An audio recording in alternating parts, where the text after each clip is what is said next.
Welcome to session 3 of the Common App and Essay Writing Bootcamp. I'm Jenica Heim, your Education USA advisor, and this is being recorded on July 27th, 2020. Today we are going to just review a few of the 2020 updates to the Common App that you can expect when it launches for the upcoming 2020-2021 academic year. There's not that many, but it includes a question about COVID-19, and so we'll read that through and go over that information. We're going to spend the bulk of our time on the activities list, so do feel free if you want to open up your Common App, and as we go through the activities list information, you can also be making some notes yourself, and maybe you've already started that section, so this can be, you can feel free to make this a little bit interactive if you'd like to. And then we'll finish up on the essay segment. We'll talk about starting your draft. Here we go. So the 2020 updates, there's not that many that are set to change August 1. We already talked about a couple of them in previous sessions, like for example, in the section about ethnicity, and it asks if you're Hispanic or Latino. They're changing that question to Latino, Latinx. In the language section, they're going to just make it a little more accessible to have proficiency in multiple languages. So there's a few just like small minor wording changes or functionality changes that you can expect. And then here's the ones that are just slightly more so just a little bit bigger changes, but still, again, not too massive. Since we're going over the activities list today, we'll talk about this again, because you'll see in the practice account, it will still show the old way that it was done, which is that organization name and position and leadership description were all in the same line.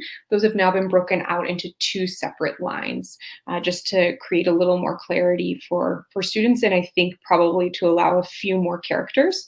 They haven't said how many characters will be allowed for each of those items, so I'm not sure. On the honors list, they've changed the format to look a little bit more like the activities list, where you put in an honor, and then if you want to add another one, you just like click a button on the bottom that says add another. So that's just a really minor formatting change. And if you're a transfer applicant, this is a pretty big change, because formerly the transfer applicants would only fill out the question, why do you want to transfer? And it was really focused on transferring. Now there's another section where you'll be able to answer the Common App question as well. So you'll be able to do both of those essays, which a lot of students really want to be able to have the chance to do. And then, of course, the COVID-19 question. I'll answer a couple of questions that came in. This webinar is an hour long and orally asks what's the honors list. So we went over that last session where there's a section where you can list up to 5 of your academic honors or achievements. And those are things like, that can be honor roll, that could be anything that's won at your school as like a to do with your grades, but it can also be things like academic related clubs and competitions. So something like science fair, where you could go up to an international level, as an example. So this is the COVID-19 question, and I'm going to go ahead and read it because this is new to everybody. Community disruptions such as COVID-19 and natural disasters can have deep and long-lasting impacts. So I think right away that's important to note that this is not, even though it's being called the COVID-19 question, they're also incorporating any other sort of large-scale, unexpected situation that happens that like a natural disaster. So as you know, in the US, there's been some pretty devastating like hurricanes that have happened in the past couple of years. I know we've had some really intense flooding here in the Ottawa Valley. So if anything like that has really disrupted your life, this is the place to include that information. Or even like the fires that occurred in Alberta, that would be another thing if you're from Fort McMurray and you were affected by those large scale fires. This would be the place to talk about that. If you need it, the space is yours to describe those impacts. Colleges care about the effects on your health and well-being, safety, family circumstances, future plans, and education, including access to reliable technology and quiet study spaces. Do you wish to share anything on this topic? So you could just simply say no. You don't have to answer this question if you don't want to, particularly if you don't have a lot to share here. So that's completely up to you. And then if you say yes, then you will get, please use this space to describe these events and how they've impacted you. You will get 250 words to do that. This will be in the additional information section. So because everybody had to start doing school online, I'm sure there was at least some sort of impact. And almost every student I've talked to has had some sort of activity that they were, expected to engage in that was canceled because of COVID-19. So this is really the space where you would explain what things were canceled, what things were moved online, and how that really affected your kind of trajectory of what you were supposed to accomplish or what you thought you would have accomplished this year. So now we're gonna do a walkthrough. And if you have any questions, so I see Shang, I see your question. Since it's unrelated to what we're talking to right now, go ahead and put it in the Q&A chat and I'll answer any questions at the end of the session that aren't kind of immediately about what we're discussing right now. So you can always put questions there and I'll get to them at the end. Okay, so walkthrough. Oh yeah, I restarted my computer, so I closed the Common App. Give me 1 second to open it, and I will share my screen. I did this last time too. I just always want to make sure I have the strongest internet connection when I get started. So I close everything. Signing in, 3, 2, 1. All right, we're signed in. Now I'm going to share my screen with you. And there we go. Okay, so everything we're doing is going to be, we're just going to do activities lists today. So that's in the Common App tab. So just like we mentioned previously, everything in the Common App tab, for the most part, goes to every school that you're applying to. So everything you put in your activities list will go to every university you apply to through the Common application. So I'm going to start by just reading the part at the top, just to give a little framework. Reporting activities can help colleges better understand your life outside of the classroom. Examples of activities might include, okay? So there's some just examples here, but there's more than that in the drop-down list. And I just want to, that sentence, it says, it helps you understand your life outside of the classroom. So an activity is anything that is unrelated to being in your class or doing homework or activities that are related specifically to your classwork. So activities can be structured, like arts or music or clubs, but it can also be something unstructured, like hobbies or family responsibilities. So the goal is just to demonstrate what you're doing with your time.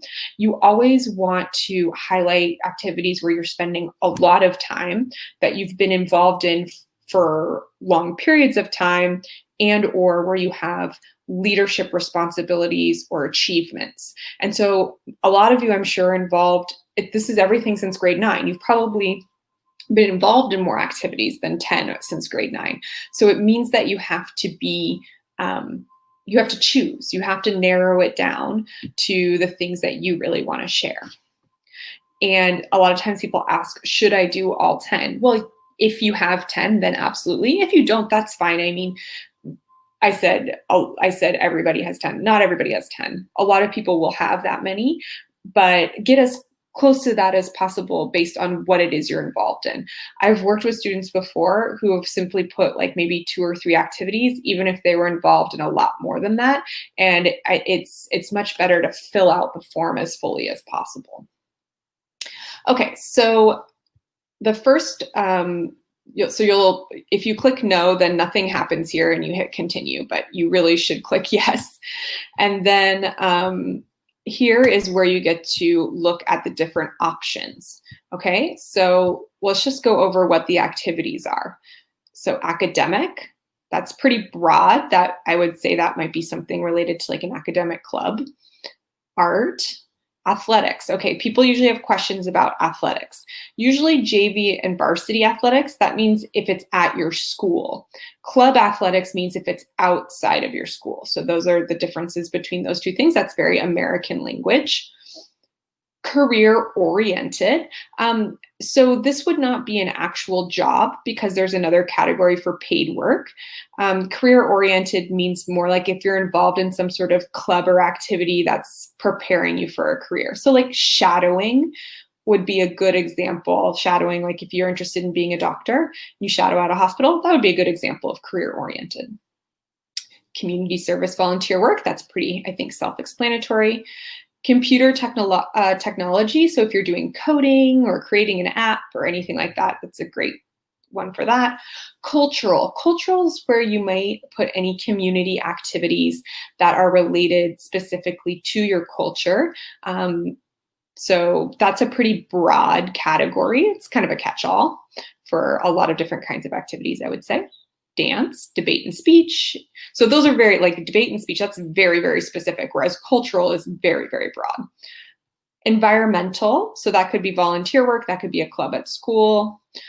Family responsibilities. So family responsibilities, you do want to include, like if, for example, if you babysit a younger sibling and you do that maybe after school every day for 2 hours, that takes up 10 hours of your week. That's a considerable period of time that maybe you're not doing a club or some other activity after school because you need to go home and take care of your sibling. So it's really important to include that information. It lets the admissions officers know that you didn't decide not to do clubs because you just wanted to go home and watch TV. You're actually having a responsibility that you're in charge of. Foreign exchange, okay, so that's a study abroad program. Foreign language. So this foreign language, if you're learning foreign language in school, then don't include this. That's a class. This would be if you've done some other self-study. If you spend 6 hours a week doing Duolingo and you're learning German, then include that if you'd like. An internship, journalism publication, junior ROTC. This is not an activity that we have in Canada because that's a very American specific language. But if you're a cadet, for example, that's a really similar activity because it's basically related to military training. So you could use that category if you're in something like Air Cadets.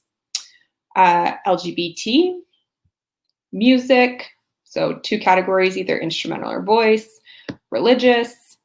And religious activities, I mean, they might take up a certain period of time. Like if you're at your place of worship for an entire day, that takes up a lot of that could be something that's time intensive. So include that if it's somewhere where you spend a lot of time. Research, and that can be self on your own, or that could be sponsored by like a university. Robotics, that's pretty specific. School spirit.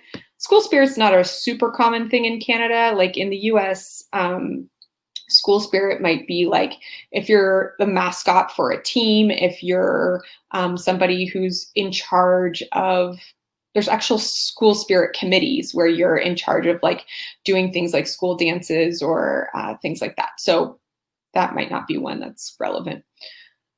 Again, more like very specific kind of clubs or after school activities you might be involved in, like science and math, social justice. So social justice is similar to volunteering, it can be, but it's just like environmentalism, it's a much more specific category of volunteering. So even if you're considering just putting that community volunteer, that one's more of a catch-all category. I want you to think of this, really browse through and see if one of the more specific categories makes a little more sense for you. Student government or politics, so that's typically if you're a school officer, like a class president or part of student council, theater or drama, paid work. And then if those categories, if none of them work, then you can simply choose other club or activity. Okay, so as you can see, there's tons and tons and tons of categories, and even if your thing doesn't have a category that seems to fit, then just choose that instead. Okay, double check if we've got, oh my gosh, so many things. Would externally taken courses not with your school be placed or no, since it might be in a classroom setting. If you've taken a class outside of your school, that's usually something, if it's something you received credit for, then you should have a transcript for that, and that would be in your academic transcripts. If it's something that you didn't receive credit for, and like learning, let's go back to the language learning example where you've decided to enroll in language classes, then that would be on your own time, and that could go under a category like foreign language, or if it's research-based, it could be under research, or it could just be some other activity that you've been doing. So like taking Coursera courses, for example, where it's free, then you can include that as an activity if you'd like. We're going to go over the word limits to describing the activities for in a second. If there's certain categories that overlap equally over 2 categories, how do we decide which type to classify the activity is? So don't get too wrapped up in the classifications. I mean, it's not like there's a wrong answer. Just do your best. I would say, like, it's really nice when a student, if you have 10 activities, it's really nice if the classifications are kind of varied. So that might help you choose a different category if you find yourself like, oh, well, I have like so many things in volunteerism, for example, but you realize, oh, well, this volunteer activity is actually, it's environmentalism, so I'm going to put it in the environment category instead. That would be something that would work. Ria's asking, I speak Hindi at home, but learn it more in depth during the weekend, so I can include that in foreign language. Yeah, absolutely. You can, if you're doing language learning, that is something that you can absolutely put there. I also volunteer at my local temple, so it would be under religious or cultural. That's up to you. I would say because it's a religious environment, then religious makes the most sense.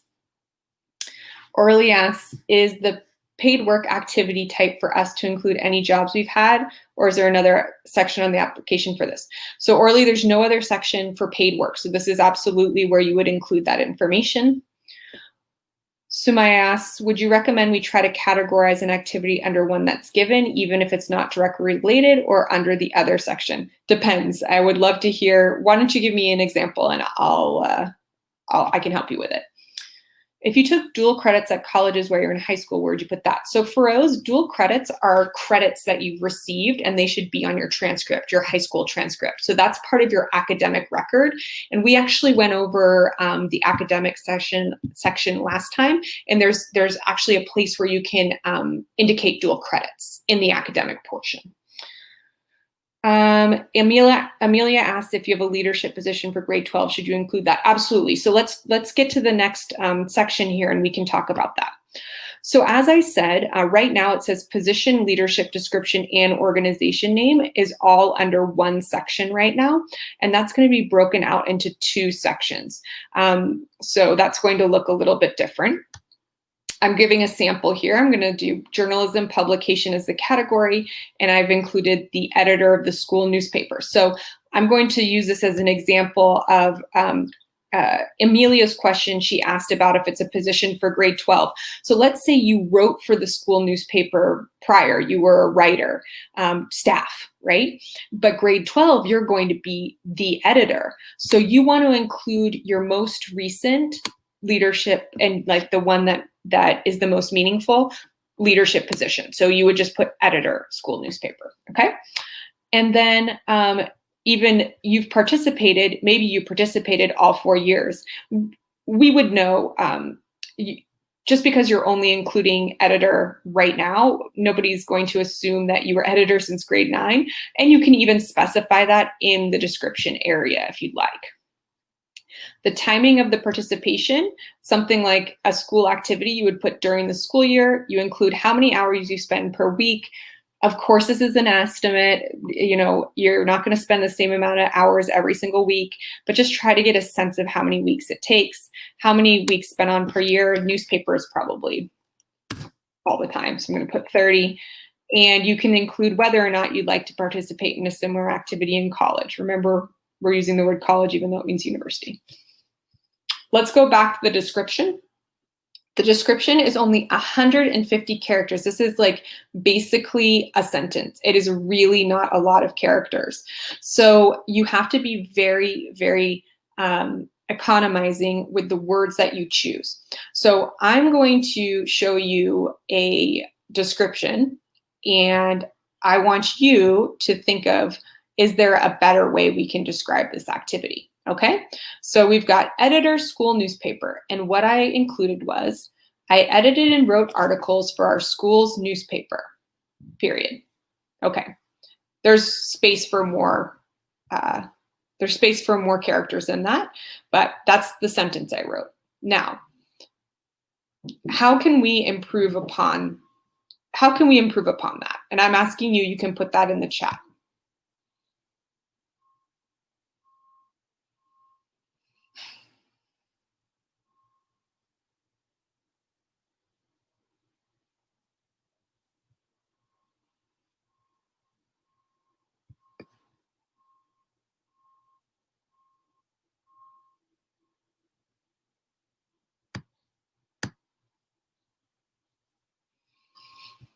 All right, here we go. They're coming in. Action words, edited. Ria said you could probably put some responsibilities you've had, what they've learned, says Sumaya. Orly says that's obvious. You could describe more specifically your role as a leader and teammate. Absolutely, Orly. You're the editor of the newspaper. We know you edited. We know it was the school newspaper. That was in the actual description of the of what the activity was. So all you did was take the leadership and organization information and just put it in the description. So we've learned actually nothing else in that particular descriptor. Yeah, Matthew's saying, say something specific you edited instead. McEnroe says, maybe provide a quantity. Yes, in specific responsibilities. Absolutely. So whenever you can, use data and numbers, okay? So if you're the editor and you're in charge, how many people were on staff? So you could include in charge of a newsroom of 15 reporters, right? Staff of 15. So that's important because that gives us a quantity. You can also say the number of papers, the distribution, right? So sometimes school newspapers are distributed outside of school too. So it could be distribution list of 3,000. You could also include how long the paper is or how many articles, generally, something like that. Also, has your paper won any awards? Is there anything kind of noteworthy or accomplishment worthy? Is there something that you've done that was different than other editors? Maybe you changed a process. Maybe you made the paper available in local grocery stores. So it's really important to not focus on the rote daily activities we would expect this person to achieve. An editor edits, an editor writes, those are the things we already know. So it's really important to focus on some of those other more specific activities to what you accomplished during that time. And all that to sum up, Allison said, unique accomplishments and tasks. Absolutely. Unique to something you've done rather than just the more generalized ones we would expect. Excellent work on that, everybody. Okay, so I think you're understanding what it is we're looking for in that section. So those are all much better. And then the other thing I would say is up here, this is another little edit. So I put editor school newspaper. There's one little edit that I would also include here. Again, be more specific. What was the name of your school newspaper? I'm remembering the name of my school. I'm remembering my paper from high school. So editor, the page, school newspaper. So again, give it more specifics, not just school newspaper, give the name of the newspaper. And particularly if you're, are you one editor or are you the senior editor or the head editor? Make sure that you're being as descriptive as you can with your leadership position. The next thing I want to mention is for CEGEP students. So I like to use this post-grad category. So if you're in Quebec in high school, secondaire 3 is grade 9, secondaire 4, secondaire 5, right? Secondaire 5 in grade 11 are basically the same. Once you get to Cégep, you could use Cégep 1 as grade 12, and then you can use Cégep 2 as postgraduate, or you could use everything in Cégep as postgraduate. This form was not made for you. So you just have to be creative. The most important thing is to just be consistent. There we go. Is the word I'm looking for. Be consistent. So if you choose that you're not going to use grade 12 at all, and you're only going to use like postgraduate, then go with that. Or like I said, I think using 12 for Cégep 1 and postgraduate for Cégep 2 is a good idea. All right, so this is what the activities list looks like. I'm going to show you so you go down to if you need more activities, you add another activity. And of course, all the activities that I've put in here before are, even when you hit that little, so what happens is when you hit this X and something goes away and you say, are you sure you want to remove this? It removes the activity, but it doesn't actually delete or disappear. Because when I add another activity, you can see this is from, I was working with another student who worked as a lifeguard, and this is the information that we had. And so it's still here, even though I had hit that X. So that's just something to know, that information's not lost. So I want to do sports for a second. So club activity, when you do that, you get another drop down, and you actually only have a certain number of sports that you can choose from. It's pretty extensive. Skin diving is on the list, for example. So I think you'll probably find most activities here. So you pick your sport.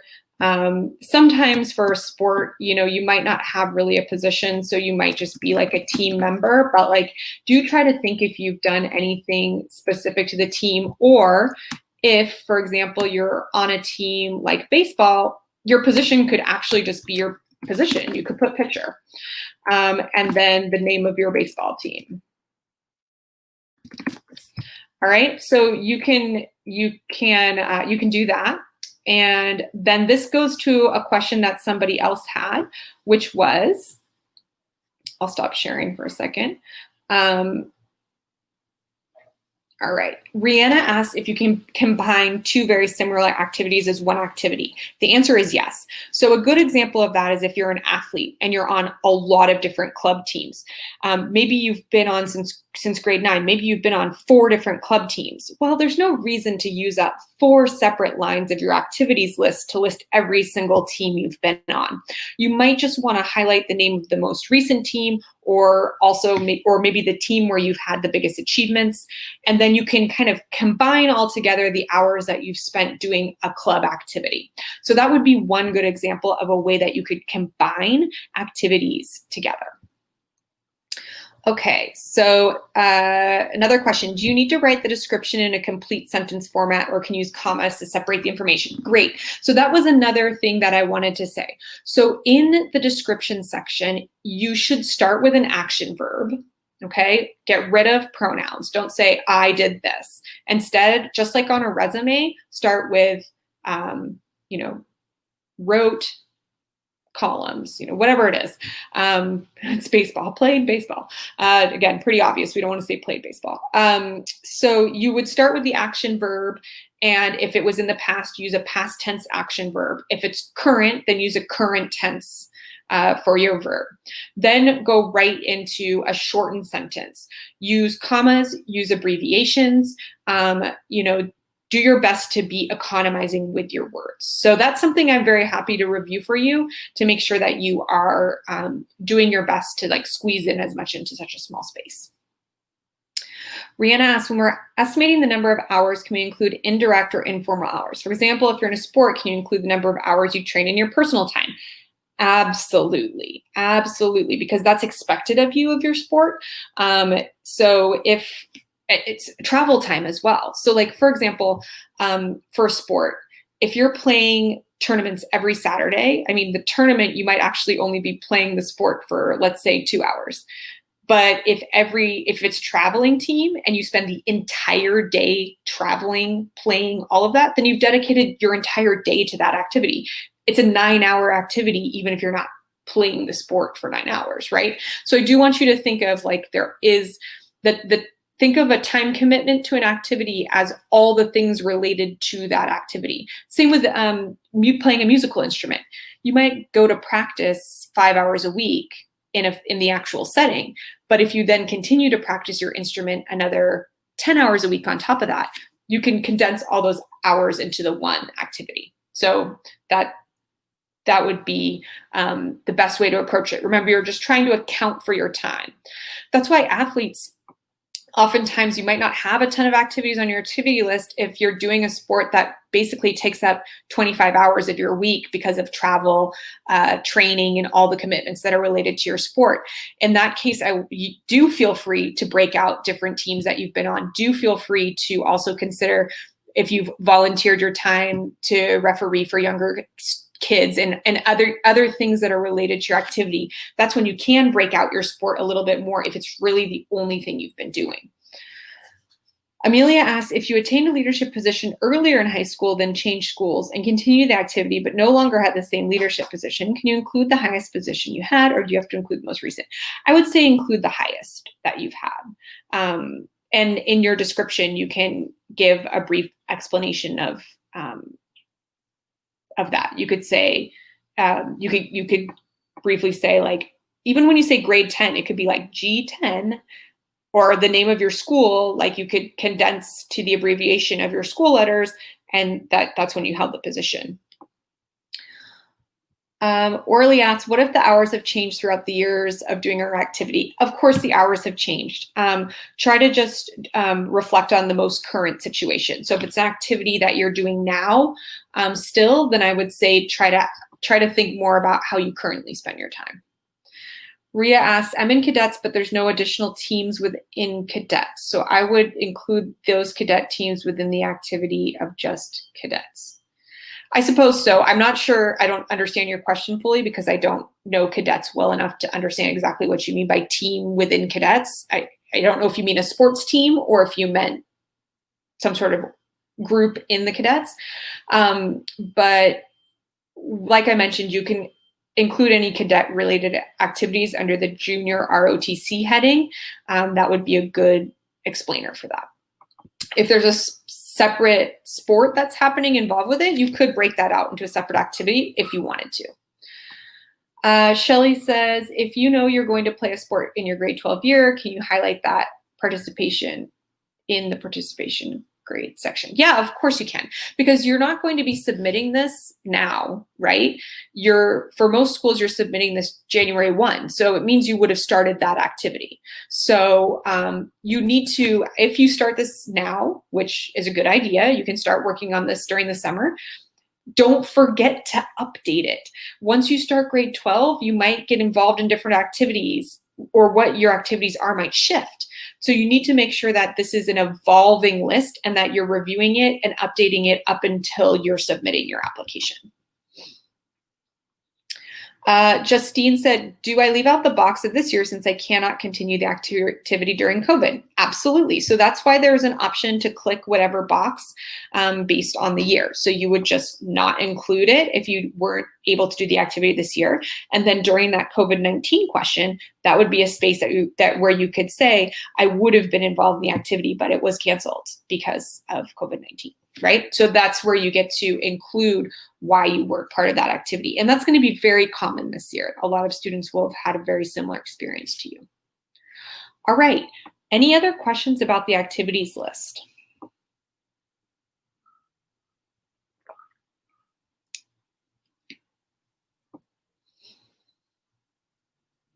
I think the most important thing to leave you with is that it's a very flexible list. In the end, you're just trying to give the admissions officers a sense of who you are and what you do. And so sometimes it means having to make tough choices. And my biggest piece of advice there would be like, it is interesting to learn about different layers of things that you're involved in. I love a number 10 activity that's like a hobby. If you're spending 6 hours a week knitting just for the fun of it to make socks for your friends, then include that. I think that's a really interesting, just like extra piece of information of ways that you like to unwind. So don't feel like those kinds of activities can't be on the list.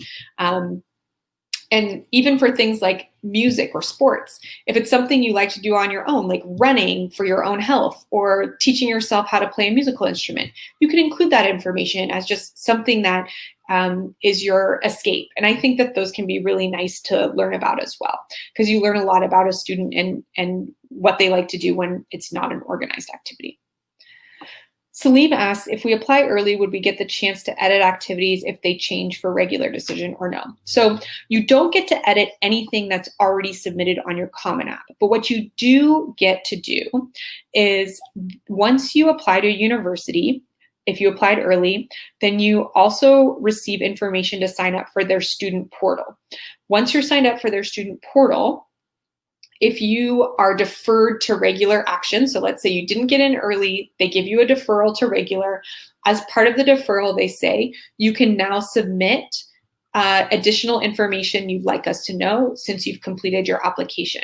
So you're not filling out like the same kind of activities list. It's more of just like a space where you can say, oh, well, since I completed my application, I've, started doing this activity, or I got this leadership position, or what have you, any changes. So that's how that works. So you definitely want to, if you're deferred, you definitely want to include that information with any updates from your activities list. Excellent question. Salim asks, would we be able to change it for universities that you haven't applied to early? Absolutely. So anytime you submit an application to a university, you're submitting it as the Common App was in that moment, but it's not static.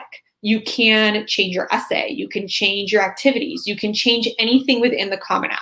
But the second you hit submit to that school, that's the version of the Common App that they get from you, and that won't be changed. There's no way to change that. That's done and gone. Think of it as like you sealed it in a letter and you sent it to them. So there's no way you can change it at that point.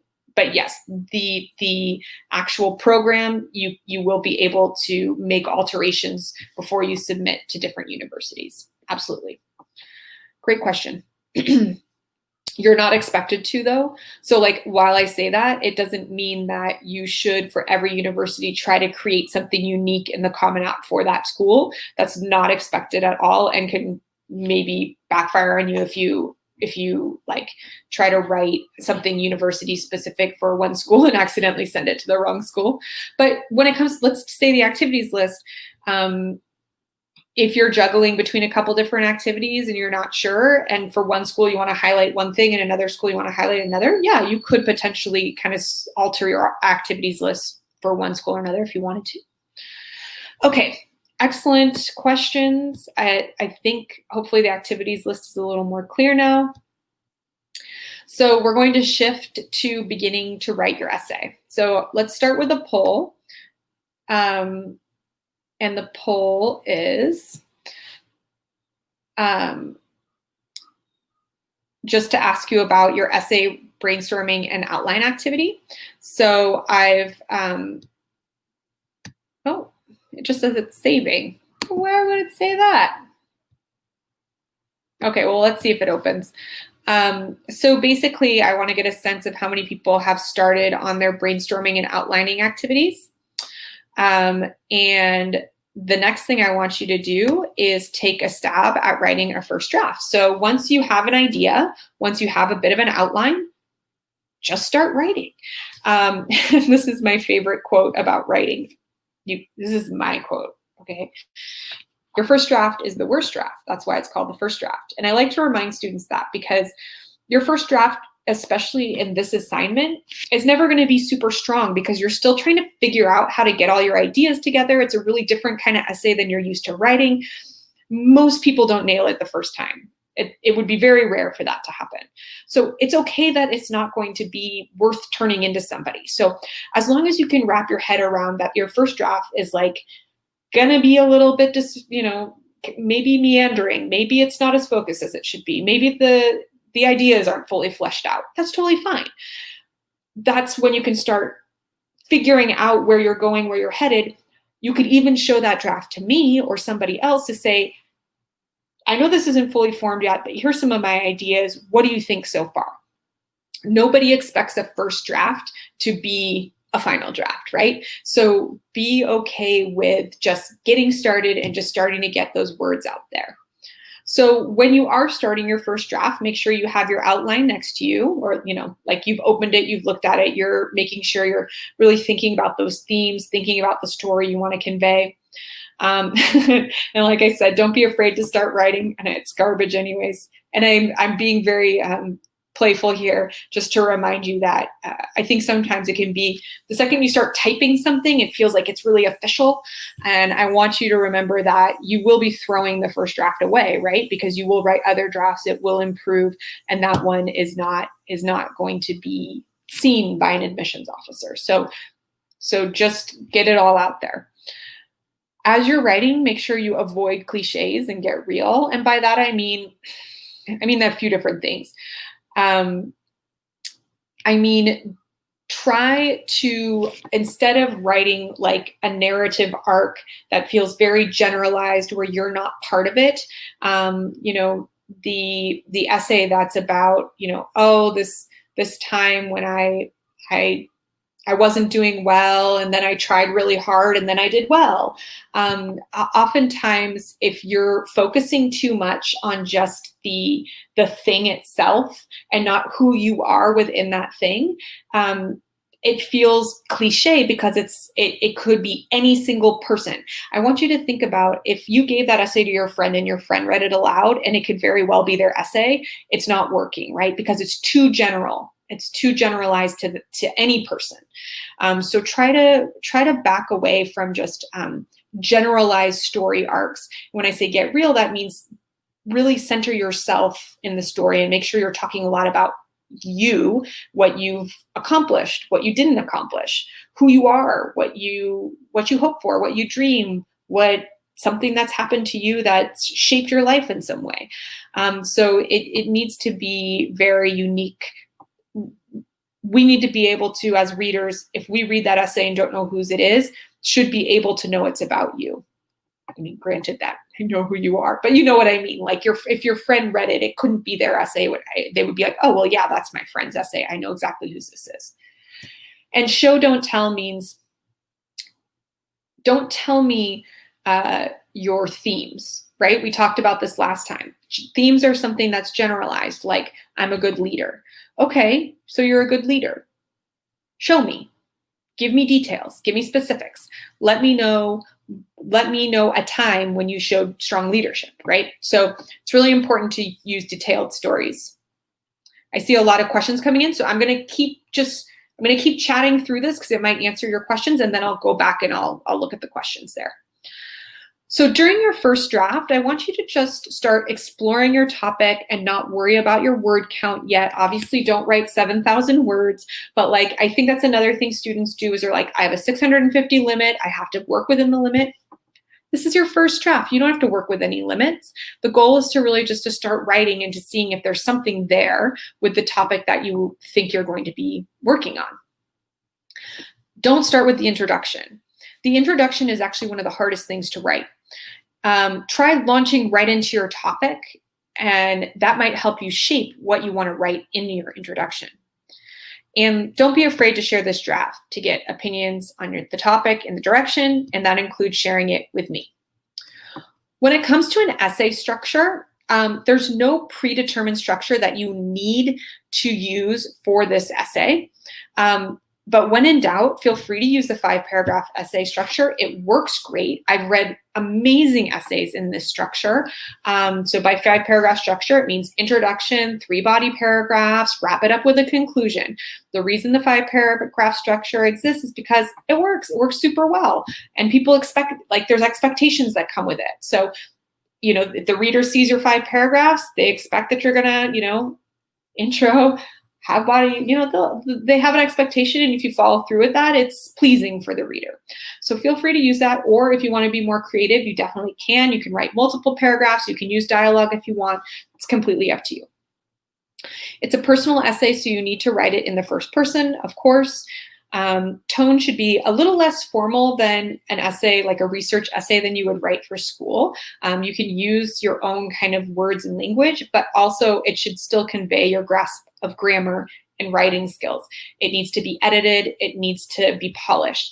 It shouldn't use fractions of sentences, abbreviations, things like that, unless you're making a stylistic choice that's very clear, right? So, and if you're going to make a stylistic choice that's kind of a little bit different, it needs to be done very well. And it's okay if writing isn't your strongest suit. That's totally fine.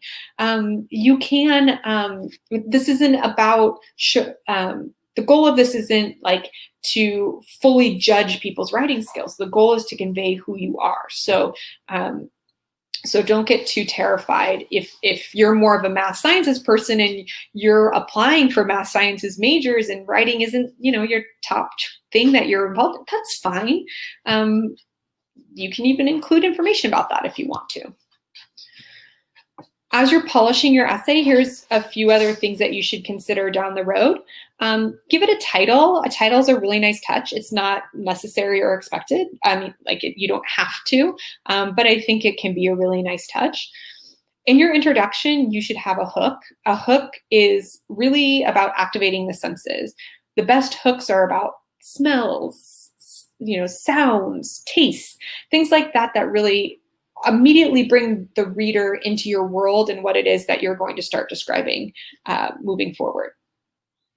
Make sure when you're writing, there should be multiple paragraphs, and remember, every paragraph has to have a purpose. So as you're writing, think about your themes, think about how you want to break out your narrative in ways that make a lot of sense so that you're really grouping your paragraphs together in a meaningful way. And of course, in your conclusion, make sure you're revisiting those themes and you're really wrapping them together in a nice little bow in the end as best as you can. And of course, make sure you ask for help along the way. That can be an English teacher, a guidance counselor, your parents, your friends, other trustworthy adults in your life. And of course, you can always talk to me about your essay. Okay, so I'm going to go ahead and grab your questions. The homework I want you to do is to write a first draft. Just start writing.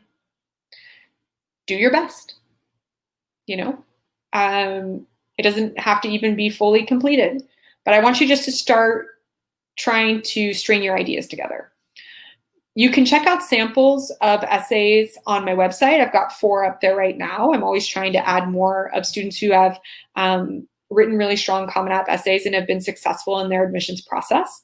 You might want to wait until after you've written a first draft so that you can see what a polished essay looks like. These are polished essays. They had multiple drafts. Yours should not look anything like this now. But if you're having a hard time understanding the assignment and what a good essay looks like, this is a great place to start. And then if you want to submit a draft to me, you can give it to this email address and I'm happy to give you some feedback. All right, I'm going to start going through some of the questions that people asked. Justine asked, where can I find secondary essays from different universities? So Justine, we're going to go over that next week. That is in the My Colleges list, is where you'll find the different information about each university, including their writing supplements. So we're going to dive deeper into the My Colleges tab next time and talk about supplementary essays. That'll be session 4. Shang asked, what's the subject of our essay?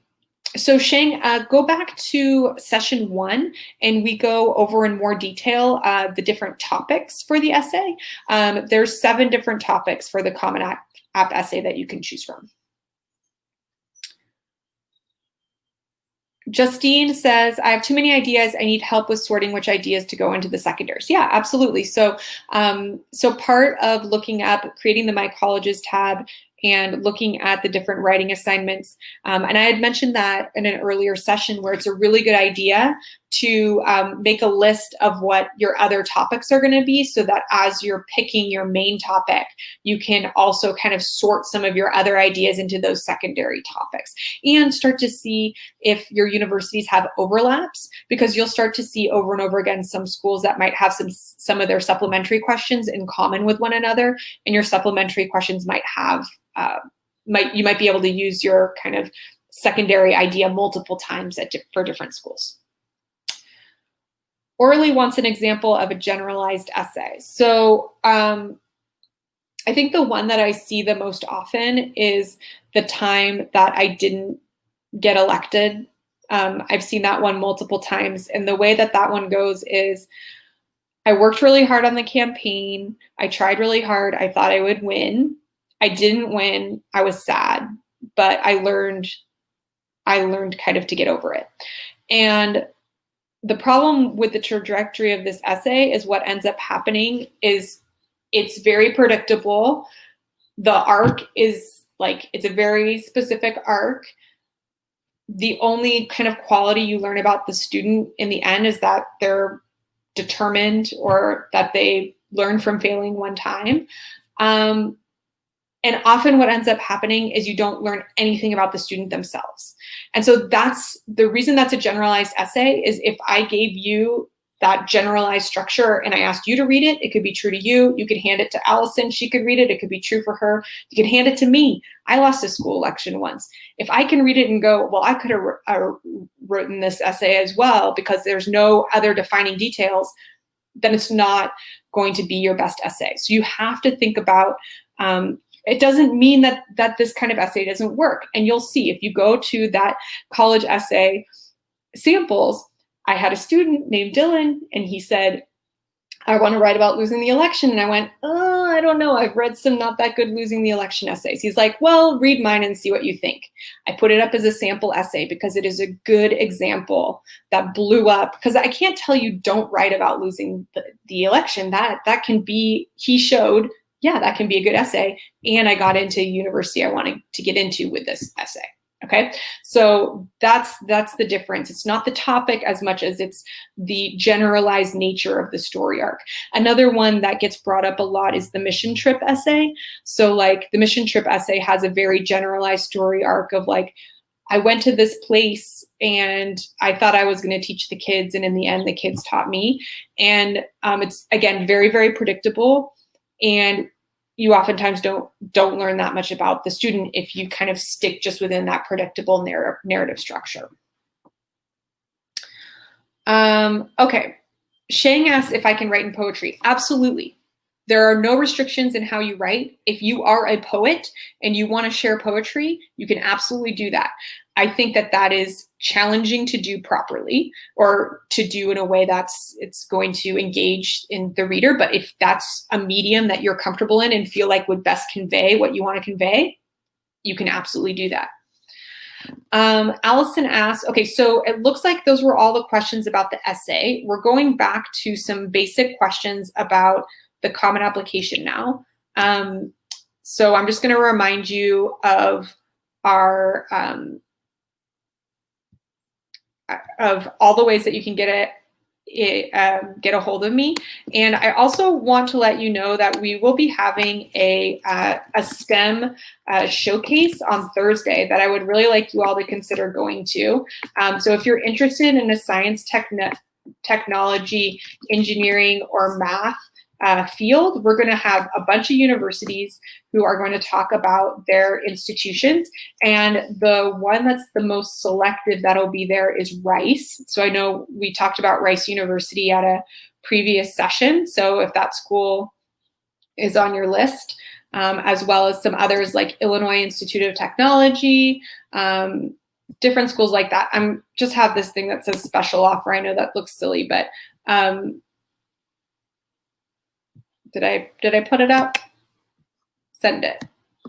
Slide out. There you go, people. Okay, it says special offer. I didn't have time to change the image there. But you can click register here. The STEM Showcase, I didn't put the date and the info, so I'll just say it. It's on July 30th. It's on Thursday. It's from 11 a.m. to 3:30 p.m. Eastern time. So if you click on there, you'll see all the schools that are going to be there.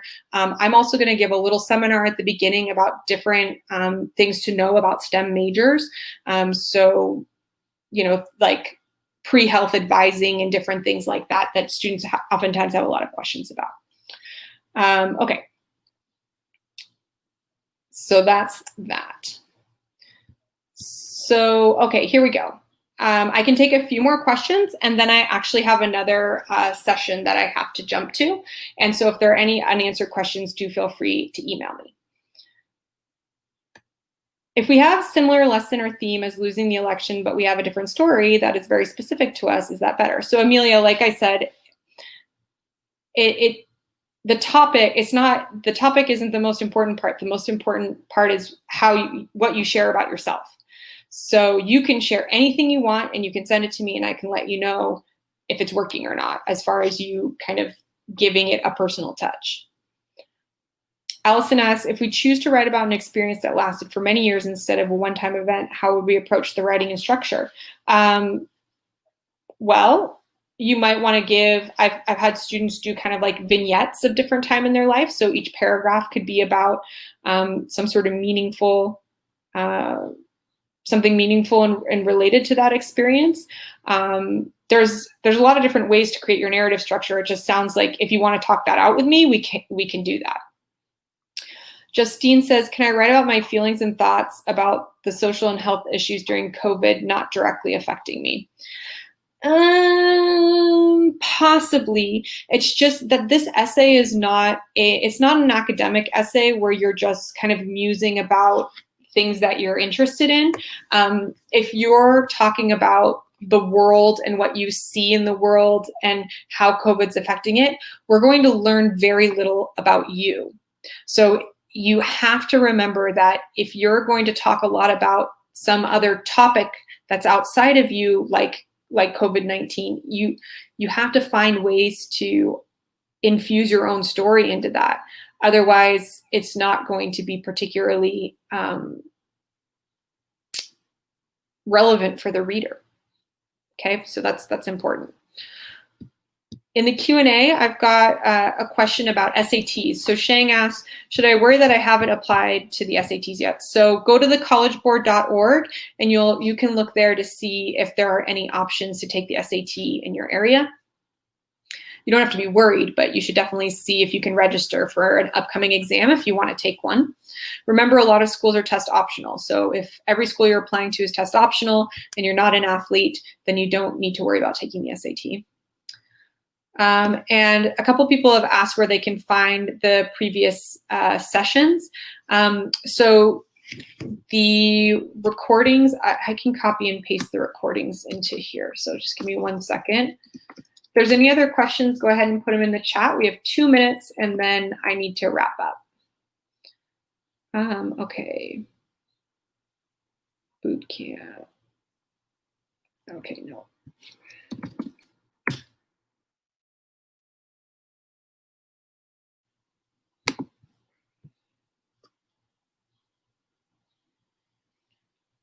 If it's test optional, does it make it better if we did decide to submit?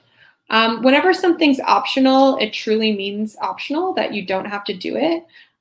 So if you choose not to submit, it won't be held against you. But if you do really well on the SAT and you want to share your score, you absolutely can. And that will just, demonstrate your academic prowess a little bit further. Yeah, so the thing is, you're not going to be given an edge over a person who decided not to submit. When something's optional, it's truly optional, and it means you don't have to include it.